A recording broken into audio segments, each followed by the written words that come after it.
A ver, ¿qué tanto cuida usted su salud emocional?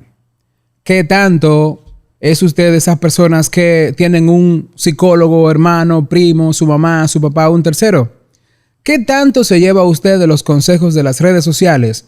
¿Has buscado un especialista para que te ayude en algún proceso mental? Bueno, pues nosotros en este podcast de hoy tenemos a alguien especial a quien le damos la bienvenida a Luigi Nick Podcast en esta nueva entrega. Lori, gracias por estar con nosotros. A ti, Luigi, de verdad agradecida, porque siempre que alguien toca la puerta, como lo decía los otros días, que yo no digo que no, siempre y cuando busco la forma de acomodarme y que se acomoden al tiempo, tanto también al que tengo, porque tú sabes que quizás todos me quieren tener en sus programas, pero no todos pueden. No, yo siempre trato, tú sabes, de hacer ese momentito. Coordinamos, te tengo un aprecio especial luego de haber, tú sabes, conversando contigo tras bastidores, pero feliz y agradecida de estar en tu podcast. Qué bueno. Yo hice contacto con Lori a través de las redes sociales porque vi un artículo donde ella se expresaba muy bien a nivel de lo que tiene que ver con la salud mental. Y precisamente hoy en día nosotros vemos muchas situaciones que se están dando, principalmente en la calle, donde la gente no está manejando las emociones. Si nosotros hablamos de salud mental y empezamos hablando precisamente por las emociones, ¿cómo una gente empieza a notar que necesita ayuda psicológica, que necesita una terapia para manejar sus emociones de cara a lo irritante que puede ser, por ejemplo, una palabra que te digan en la calle? Mira, tú acabas de hacer una pregunta muy importante y hay que desarrollar o decir exactamente qué es la salud mental. Hemos tenido muchos arraigos y luego de la pandemia mucha gente ha estado manifestando todo lo que desencadena lo que es la parte de la salud mental. Uh-huh. Y cuando hablamos de salud mental es una afección bajo las condiciones de nuestras emociones. Y cuando hablo bajo nuestras condiciones es que podemos manejarla, pero si no tenemos educación emocional va a ser totalmente un desastre. ¿En qué sentido? Mi estrés, mi ansiedad, la angustia. Cuando hablo de mí, es en el sentido de que cada persona que emite toda una de estas en un momento determinado es porque, de cierto modo, la sociedad, el entorno, la familia, el mismo trabajo lo lleva a que esto se manifieste. La ansiedad habla mucho de cómo tú en un momento determinado estás esperando algo. Es parte de tu salud mental. Cuando hablamos del estrés, cómo el nivel de, vuelvo y reitero, entorno, familia, todo lo demás te hace sentir como irritado de cierta forma, de que tú no sabes manejarte, es parte de tu salud mental. Entonces, la salud mental habla mucho de cómo esas emociones se gestionan, esos sentimientos, de cómo tú puedes poner un stop, de cómo tú te puedes sentar, identificar, sentirte de cierta forma que yo sé que hay algo que está mal y que yo no manejo todo lo que de cierta forma debería de tener cuando quizás en otra persona lo veo. No, yo soy así. El paciente que te dice a ti o la persona, yo soy así, habla mucho del que no quiere modificar esa conducta. En sentido general, por ejemplo, usted hacía mención de lo que tiene que ver con el COVID-19, el encierro, la gente. Uh-huh. Se destaparon muchas cosas en el hogar, sí. Incluso cómo podemos de repente ser imanes muy, muy opuestos en cuanto a cómo tú te comportas y el tiempo que tienes en la casa. Y se viene diciendo de eso, que fue un termómetro viable para uno darse cuenta de qué tan cómodo o incómodo puede ser a nivel emocional una persona 24 horas en la casa. Mira. Ustedes desde el punto de vista de la psicología, ¿cómo empezaron a manejar esa parte y cómo la están manejando ahora? Porque todavía hay remanentes. Sí, y te voy a decir una cosa, acabas de hacer una pregunta muy buena y es algo que la gente a veces no entiende y es que nos acostumbramos.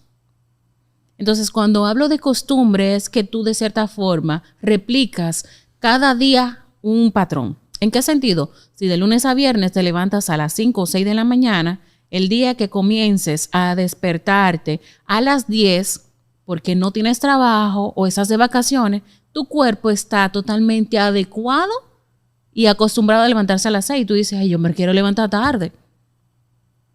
Pero no lo haces. Entonces, ¿qué quiere dejar dicho eso? Que la costumbre de hacer las cosas cotidianas de cierta forma fueron quitadas. No erradicadas, sino quitadas momentáneamente. Entonces, ¿qué quiere dejar dicho eso? Te estoy viendo, veo mis hijos, veo el entorno en la casa que quizás no estoy acostumbrada que no sea sábado o domingo, o que sea nada más domingo.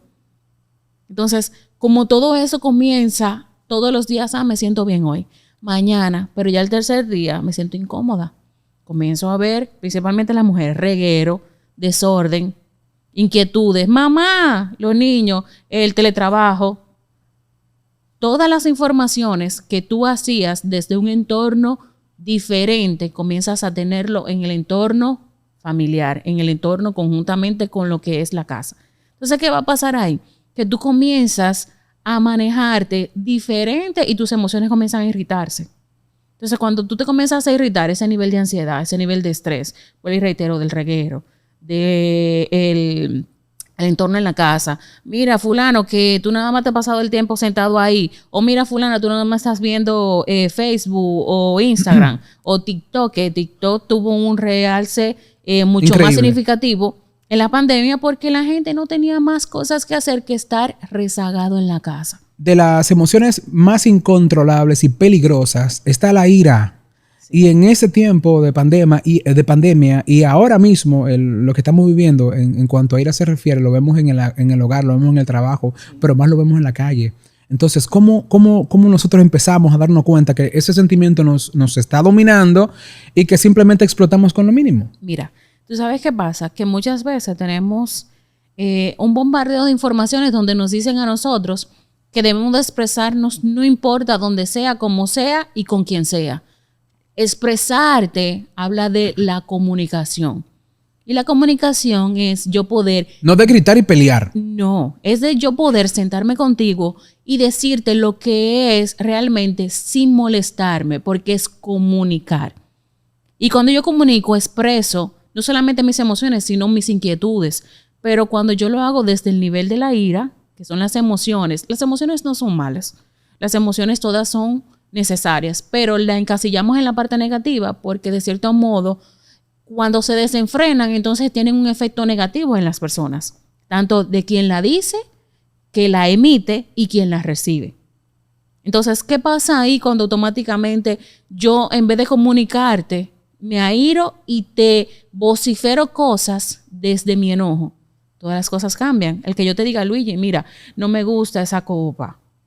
Y de cierta forma, yo tengo la potestad de decírtelo varias veces. ¿Qué va a pasar en el momento que yo te lo diga por cuarta vez o por tercera vez? Te voy a decir, yo te he dicho a ti, Luigi, que esa... ¿Me entiendes? Porque de la forma quizás que te lo comuniqué no era la que era la adecuada. Porque muchas veces puedes decir, ay, esa copa no me gusta, pero no te digo el porqué de que no me gusta la copa. Que esas son las cosas. Te dije, pero no te comuniqué, no te expresé el porqué. Que eso es lo que mucha gente hace. Entonces, ¿qué hay de forma acalorada dentro de todo esto con la ira, con el enojo, el resentimiento? El resentimiento es que desencadena más esa ira, porque yo voy guardando. Voy haciendo como ese efecto dominó que cuando lo desencadeno, entonces se lleva todo lo que hay a su paso. Usted ha dicho algo interesante a mí me llamó la atención, porque es algo que yo lo he practicado y que lo practicamos todos en el día a día. El guardar de achín, guardar ese poquito. Pero ¿qué pasa también cuando nosotros no guardamos ese poquito y se lo contamos a un tercero? A un tercero que no necesariamente es el imparcial y que nos va a dar a nosotros, por ejemplo, una idea desde su óptica que no necesariamente es un especialista y a lo mejor también está en un error. ¿Cómo manejar eso? Mira. Esa pregunta es excelente porque cuando hablamos de los psicólogos empíricos, hablamos, como decíamos ahorita, amigos, familiares, compañeros de trabajo, TikToker, YouTuber, influencer, de cierta forma, y disculpen que no quisiera lacerar a nadie, pero en el sentido, lo hablo mucho cuando tengo un paciente de cierta forma que tiene algún tipo de beneficio de consumir en lo que es la parte de sustancias psicoactivas. ¿Por qué? Cuando el paciente de cierta forma, la persona, tiende a este punto, es más fácil que yo te diga a ti, vamos a bebernos un par de potes romo, par de copa de... Eso te va con un par de cerveza. Espérame, par de copa de vino, un par de vasitos de cerveza, no le pare a nada y vámonos de rumba, venimos a las 5 o las 6 de la mañana. Pero después que pase la rumba, después que pase el efecto, entonces, ¿qué vuelve? La misma situación que no te ocupaste desde el principio, porque fulanito, menganito, amiguito, te dijo que nos fuéramos al coro. Entonces, ¿qué es más beneficioso? ¿Mantenerme de forma constante en un vicio o constante en supuestamente disfrutar o yo ocuparme de mi salud emocional y resolver esa situación. Te lo pongo en ese espacio porque muchas veces sabemos elegir lo que es más fácil, lo que entendemos que va a ser más beneficioso, pero no es beneficioso. Simplemente es desconectarme un momento para volverme a conectar del día a día de lo que no quiero hacer. Entonces, replico mucho o me hago de cierta forma el que yo entiendo que debo de hacerlo, pero le tengo miedo a la respuesta porque no me ocupo. Entonces, el no ocuparme me va a llevar a mí a vivir una vida infeliz, una vida enojada, airado, resentido, porque yo no resuelvo eso que realmente a veces la solución es más beneficiosa y mucho más significativa de cierto modo a nuestras emociones, que yo viva todo el tiempo dándome todos los tragos del mundo, criticándome yo y criticando a los demás, sin perdonarme a mí, sin perdonar al otro. Yo decía en estos días que publiqué algo, que estamos más enfocados en ver lo de los demás en vez de enfocarme en lo mío. O sea, yo critico, no, yo no llegué porque fulanito de tal no me dejó llegar. Y no perdono a esa persona mientras que el otro sigue su vida, rulay, feliz y dándole banda a todo lo que hay. Señores, dar banda es terapéutico. Sea feliz. Por favor, repítame esto. Dar banda es terapéutico. Dar banda es terapéutico. Me gusta el término. Eso yo lo saqué en la universidad como en el 2017. Después escuché por ahí otra colega que lo puso muy de moda. Me encantó también que le dieran como el curso. Y yo siempre lo digo, señores, de cierta forma, cada día tú te ocupas de tu salud emocional siempre y cuando tú quieras que mejore. Lori, salud emocional, salud mental, ¿qué tanto se invierte de manera personal en ella? Hace poquito, uno pudo ver a nivel de redes sociales cómo una tía cometió una aberración contra el sobrino. Pero ¿qué pasa? Antes nosotros encontrábamos, no el feminicidio porque se utiliza el concepto de manera errada, sí podemos acuñar la violencia del hombre contra la mujer, que es lo que desencadena que el hombre cometa algo ilógico contra la dama y también contra sí mismo. Antes nosotros lo que veíamos que el hombre asesinaba a su pareja pero se quedaba vivo. Eso fue cambiando hasta hoy en día y ya el hombre cuando comete la acción, que se da cuenta de lo que ha hecho, pues el remordimiento no le alcanza y se suicida.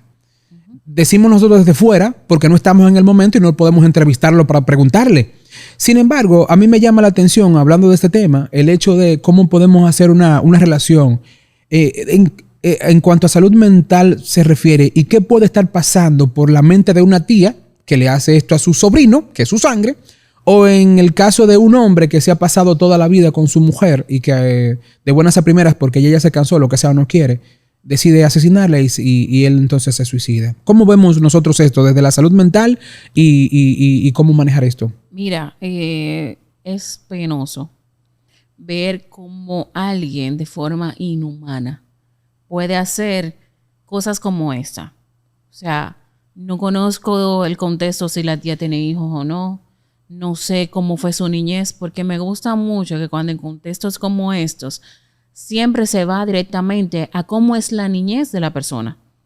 Porque de ahí tenemos una respuesta mucho más amplia. Si faltó papá, si faltó mamá, cómo fueron las precariedades, si fue abusado, si fue violado, no solamente físico, sino también emocional. O sea, son muchas las cosas con quien se crió. A veces se crían, a veces simplemente con un primo o con hermanos, porque mamá y papá pues a temprana edad murieron. O sea, fallecieron de cierta forma y de un punto en adelante vivió su vida, como digo yo, a lo que Dios quiera. Y muchas veces cuando ponemos este contexto decimos, pues entonces Dios no quiso. No, no es eso. Es que las mismas circunstancias permiten que cada persona tenga de forma libre de tomar sus decisiones. ¿Por qué pongo el contexto de esto? Y voy a citar un poquito algo de la Biblia. Si tú no lo dejas entrar, si tienes una idiosincrasia X, dice la misma palabra, que Él está a la puerta y te toca, pero tú le permites que entre. Entonces, ¿qué pasa ahí? Cuando todas las cosas se hacen sin conocimiento, sin base alguna de una educación tanto emocional, tanto en valores, tanto en la parte educacional, ¿qué va a acontecer ahí? Que yo no voy a ser la persona que en un momento no en la sociedad, sino de lo que va dentro del marco de los regímenes en específico. Entonces, cuando hablo de este punto, vuelvo y reitero, ¿cómo era la niñez de esa tía? ¿Tenía hijos? ¿Quién la maltrató? ¿Qué trauma tan fuerte? ¿Qué trauma traía para ella poder replicar quizás lo que vivió en su sobrino? ¿Qué tanto era el resentimiento con el padre, que era su hermano, creo? Que le pagaba también y le hacía un pago. Entonces, también escuché en esos días como que alguien hacía una alusión de que ella hacía ritos con el niño. Entonces, por eso digo escuché, no que sea algo verídico. ¿Qué tanto las personas tienen el poco conocimiento de tú no ponerte en la posición de manera empática por otro? Entonces, ¿qué hablamos ahí? Si decimos que de cierta forma es una abusiva, pero no sabemos si ella fue abusada. Y dirán mucho, no, pero ella no tenía que abusar, porque si ella fue abusada, tú no tienes que replicarlo. Pero lamentablemente somos productos de quien en un momento determinado nos forma. Oye, qué profunda es la psicología. Entonces, ¿de qué forma una persona puede replicarlo? Y cómo también una persona de cierta forma decide no hacerlo. Entonces, aquí hay un punto interesante en razón de todo lo que usted está diciendo, Lori.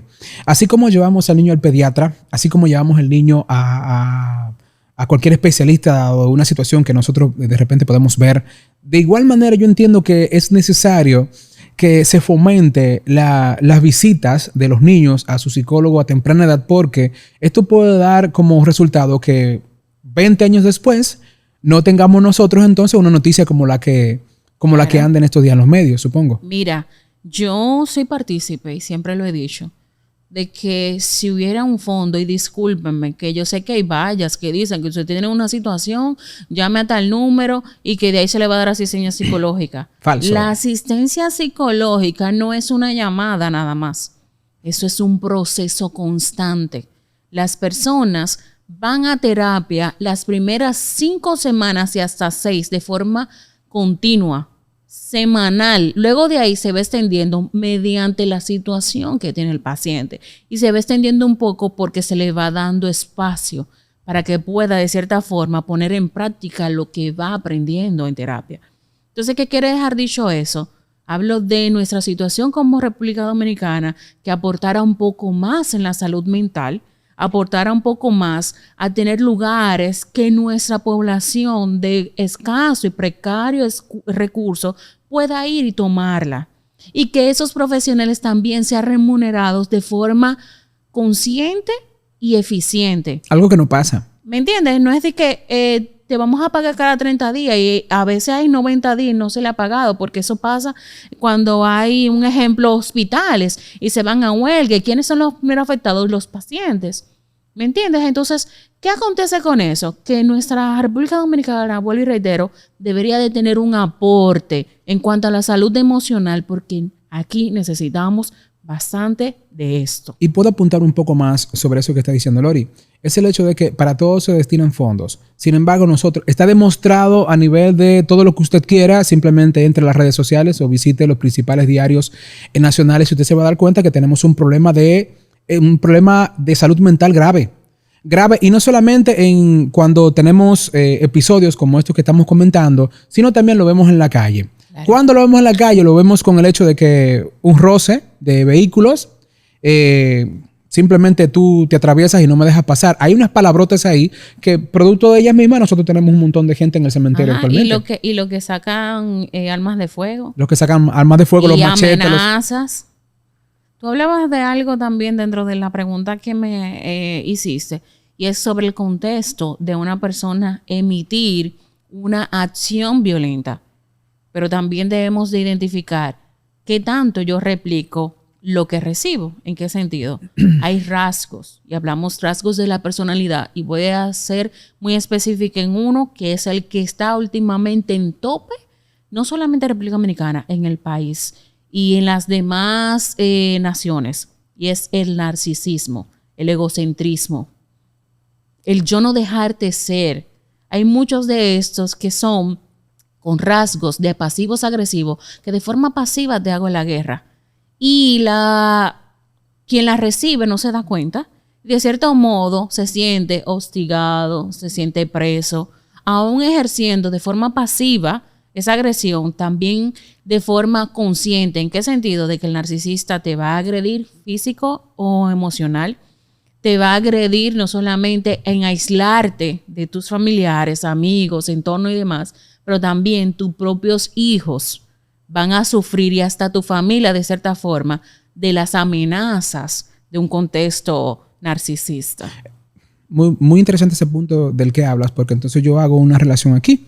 ¿En qué momento yo me doy cuenta? Porque a veces estamos viviendo el episodio al lado, nos damos cuenta, pero lo tenemos en casa y lo dejamos pasar por alto. ¿En qué momento yo empiezo a darme cuenta donde yo necesito una consulta, donde necesito mis terapias? ¿En qué momento yo me doy cuenta donde hay determinadas emociones que me están jugando a mí lo negativo porque me están manipulando en casa, o yo mismo me dejo manipular en el trabajo, o simplemente en el círculo en el que yo me desenvuelvo? ¿En qué momento yo empiezo a darme cuenta donde la terapia es importante para que no jueguen con mi salud mental y yo estar emocionalmente tranquilo? Mira, siempre digo que como yo me doy cuenta, a veces hasta es de forma como sutil, que necesito esa ayuda, pero tengo tanto miedo y tengo tan poca autoestima que en ese nivel no sé ni siquiera quién soy. Entonces el miedo me domina, la angustia, que yo pueda ir a un lugar como lo que es un espacio terapéutico a identificar esos patrones. Estoy siendo abusada. Necesitas ir a terapia. No solamente golpes. Emocionalmente es la que más agota. Mira, yo siempre he dicho que una persona de cierto modo tiene una afección física, puede recuperarse. Por eso no estoy diciendo que deba devolver con su agresor, pero una emocional te va desgastando. También físico, pero mucho más emocional. Entonces, ¿cómo yo identifico? Automáticamente yo sé que no puedo manejarme o valerme por mí misma o por mí mismo, de cierto modo, por el entorno que vivo tóxico en mi casa, del control y la manipulación. Es bueno acudir a terapia. También otro punto, cuando yo sé que de un modo no me permite, o yo misma no me permito avanzar, y que cada cosa de las cuales yo como persona entiendo de que no he tenido como un resultado de lo que en algún momento idealicé, es bueno consultarlo en terapia. ¿Sabes por qué? Porque el mismo nivel, como dije hace un momento, baja autoestima, el no saber quién soy, muchas veces falta de perdón, el yo justificarme, que eso es un punto, el invalidarme. Oye, lo invalidarme no solamente porque yo entiendo que alguien más lo hace, sino porque yo misma lo permito. Todo eso va muy arraigado de la mano. Y mira, hay cositas pequeñitas, que son infringir lo que es la parte de tu espacio y respeto. Y eso es violencia. La gente entiende que violentarse es simplemente que te den unos jamaquiones, que te alcen la voz. Óyeme, que te alcen la voz y que te den pares jalones de moño. Señores, yo soy literal y le digo las cosas como son, que a veces queremos pintar las cosas. No. Y que yo te digo con par de galletas o trompones, ¿verdad? Usted sabe, mujer que me está escuchando, y de cierta forma tú dices que no, él estaba enojado, fui yo que lo provoqué. Déjese de eso, que usted no provoca a nadie. Quien quiere de verdad hacer una modificación en la conducta, entonces va a tomar acción de no replicar de forma constante lo que le ha hecho. Si no ha hecho una modificación de esa conducta y le promete a usted siempre cambiar y año tras año las cosas se ponen peor, entonces yo le recomiendo que salga de ahí, busque ayuda porque la necesita. Hay un punto interesante también que no puedo dejar pasar por alto. Hay gente que es muy emocional, que de nada llora. Hay gente que es lo opuesto. No le puedes hablar así ya porque se enoja también. Hay otros que todo lo resuelven desde el silencio y se quedan allí calladitos. Esas son emociones y son emociones peligrosas. Incluso siempre hemos dicho que el que da asustado es el golpe más duro que hay. Claro. O que te da para que no te pares jamás. Entonces, tomando en consideración estos 3 puntos que entiendo que son los más importantes, ¿cómo yo los identifico y cómo empiezo a manejarlos? Si no quiero ir donde el tipo o la tipa ese que nada más maneja lo loco, para que nos vayamos sacando de la mente de que el psicólogo, el terapeuta en el área de la psicología solamente está para atender a los locos. Quítese eso de la cabeza. Pero si vamos a eso, nosotros nos medicamos y una persona con algún tipo de afección, ya sea psicológica y clínica, necesita medicación. ¿Quiénes son los que medican? Nuestros colegas psiquiatras. Y no estoy diciendo que el psiquiatra no deben de irse, pero a la gente le gusta más ser medicados que ser escuchados. ¿Me entiendes? Entonces, yo trabajo de la mano con el psiquiatra, debo de hacerlo, porque es mi deber como profesional y es lo que me emite la ética. Paréntesis, el hecho de que vayas al psiquiatra, todavía no estás loco. No, estás buscando tampoco. ayuda para solucionar un problema emocional que tienes. Claro. Y a usted, psiquiatra, que refiere a psicología, gracias. Es lo mejor. Sí, yo te lo digo porque yo sé. Yo tengo ya un tiempecito, tengo 7 años y pico en profesión. Y a veces queremos quedarnos con el paciente y abundar de ciertos puntitos, pero la psicología habla más de yo tener un momento y un espacio con ese paciente, donde hay un desahogo y no haya que, de cierta forma, emitir una prescripción de un medicamento. Porque hay pacientes que no necesitan el medicamento, escuchen bien. Hay pacientes que no lo necesitan. ¿Qué necesitan? Ser escuchados, ser orientados, conocer y identificar su situación y tomar acción de cierta forma en cada cosa que le pasa. Entonces, algo que yo quiero también que la gente tenga conocimiento es lo siguiente. Cada día trae su propio afán. Pero de ese afán yo tengo que identificar cómo me ocupo. ¿Qué pasa con eso? Si yo no me ocupo de cierta forma, no todos los que están a mi alrededor me van a ayudar, pero estamos acostumbrados a que alguien más me diga qué hacer, cómo hacerlo, para luego entonces ponerlo en práctica. No me dio resultado y decir fue por fulano. Por eso las terapias son acompañamientos. Por eso las terapias son un proceso de tú identificar qué debes hacer, cómo hacerlo y saber qué decisión y en el momento necesario de ponerla en práctica. Precisamente ahí va mi pregunta ahorita cuando hablaba de la gente que es muy emocional. Generalmente el que llora mucho por cualquier tipo de situación es muy manejable porque la gente entiende, ay, pero que el pobrecito, la pobrecita. Y te voy a abordar en cuanto a eso. Mencionaste 3 y quizás no te diste cuenta. Mencionaste 3 temperamentos de los 4 que tenemos. Eso es importante saber cuál es mi temperamento.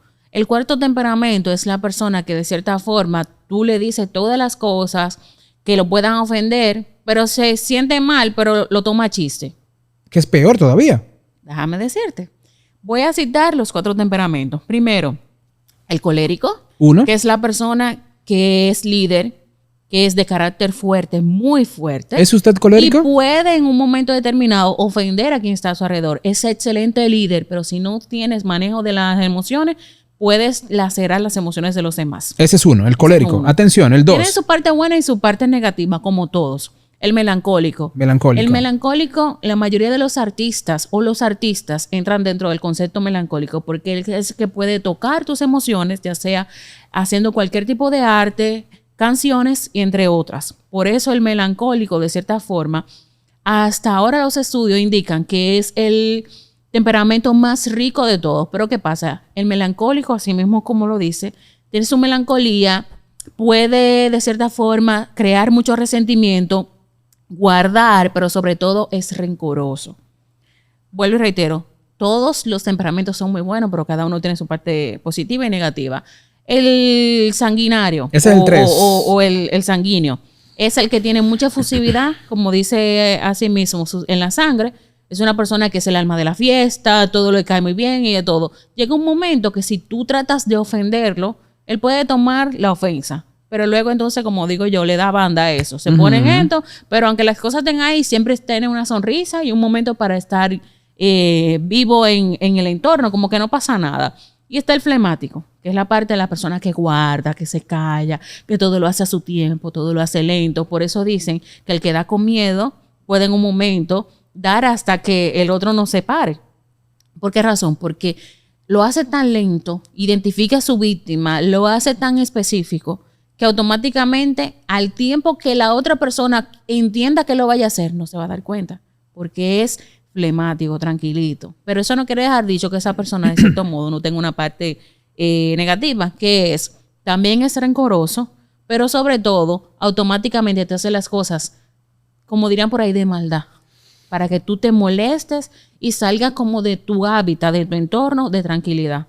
Cada uno de los temperamentos son necesarios. Necesitamos los 4. Tenemos el principal y el complementario y un ascendente. ¿Cómo es? Si eres colérico y eres melancólico, ¿cuál de los dos es el que tú emites más, el otro es el que te complementa y el ascendente es el que tú puedes emitir quizás en cualquier otro momento, ya sea flemático porque mantenga o baja un poquito, o sea sanguíneo de cierta forma porque te guste mucho estar como en los movimientos y demás, pero el que te domina es el principal, el cual tú estallas, el cual tú más reconoces, el cual tú más expresas. Ese es el principal que complementa a un segundo. Mientras Lori hablaba y estaba explicando estas diferentes fases, pudiésemos decir, en las que puede pasar un ser humano, me llegaba a la mente actores que han tomado la trágica decisión de suicidarse. Por ejemplo, hay uno que, el que vio Jumanji sabe de quién estoy hablando. Claro. Una película icónica, una persona alegre que siempre llevó alegría a la gente. Sin embargo, se suicidó. Sí. Entonces, hoy en día nosotros tenemos mucha gente en la calle con esa pantalla, con el corazón dolido, lleno de rencores, de remordimientos. Y lo vemos sonriente en la calle. Incluso yo siempre he dicho, generalmente quienes me conocen saben, que yo siempre he dicho, el día que me ves más sonriente, pregúntame que me pasa algo. Yo tengo esa tendencia a... Cuando tengo una situación, es cuando más alegría proyecto. Entonces, me llega la pregunta, licenciada. Es una evasiva. Sí, me da pie a preguntarle sobre esto que tiene que ver con el suicidio y cómo la gente toma esta opción, que es la menos lógica de todas, porque vas a atentar contra tu vida. Pero ¿qué puede pasar, por ejemplo, a nivel emocional cuando una persona toma la decisión de simplemente no existir más? Mira, cuando hablamos de entrar en un proceso de tener pensamientos negativos y pensamientos suicidas, habla mucho del sufrimiento interno. ¿Qué tanto estás sufriendo y qué tanto tú entiendes que la vida no tiene sentido? Entonces, cuando hablamos de una tristeza prolongada, hablamos mucho de que esto inicia de una parte que se llama distimia. ¿Qué es la distimia? ¿Qué es? Es cuando tú tienes de forma barémica altos y bajos dentro de un proceso. Entonces, cuando hablamos de altos y bajos dentro de un proceso, es de esas emociones que suben y bajan. Que un ejemplo, tú hoy te sientes bien, mañana te sientes más o menos ahí, pasó algo, bajaste. Que no tiene nada que ver con la bipolaridad. No. Ojo no. aquí, ¿eh? Señor, te voy a hablar de eso ahora. Entonces, dentro de ese punto de bajar, tú duras 2 o 3 días, vuelve y sube. O sea, la distimia es barémica, sube, baja, sube, tiene picos, baja, pero ¿qué pasa cuando de cierta forma ya tú la gestas en lo que es tristeza, no solamente prolongada, sino que les das mucho más espacio y ahí entra depresión leve, depresión moderada, depresión mayor, depresión severa? Muchas veces vivimos duelos que no hemos resuelto. Duelo no solamente la pérdida de una persona. Duelo hablamos de una pérdida de una relación, de una pérdida laboral, de una pérdida... Un amigo. De amigos. Son muchas cosas, señores. Todos los días entramos en procesos de duelo hasta que te choquen un vehículo. Tú sabes, entonces, ¿qué pasa ahí cuando yo no resuelvo eso? Cuando yo no le, vuelvo y reitero, no le doy banda, cierta cosa como que no tiene significativo. Y lo va dejando. Entonces, exactamente, entonces ahí entra lo que es prolongado. Y de ahí entonces voy guardando, cuando no tengo con quién expresarme, una red de apoyo que yo pueda decir eso que me molesta, que alguien me pueda escuchar. Que muchas veces, por eso la terapia es tan buena, porque yo no te voy a juzgar. Mientras que quizás tú no se lo dices a un amigo o a un familiar porque te sientes juzgado. Entonces todo eso va a ir a traer pensamientos negativos de que no hay solución, de que eso no tiene ningún tipo de salida. Entonces ya yo voy a acabar con esto porque ya yo no necesito ni quiero más. Entonces, hablamos de una depresión que ya está crónica, profundizada. Y de ahí, ¿qué acontece? Automáticamente, que los pensamientos negativos te van a aislar. El que hace escuche bien, el que comete en su propio entorno cualquier tipo de situación a suicidio, ¿verdad? La persona no necesita estar mal. Por eso es que dicen que, pero se mejoró para morirse. Pero él estaba bien ahora. Ajá. Óyeme, cuando lo que acabas de decir, mientras más sonrisa hay, más situaciones pueden manifestarse o estar pasando a la persona.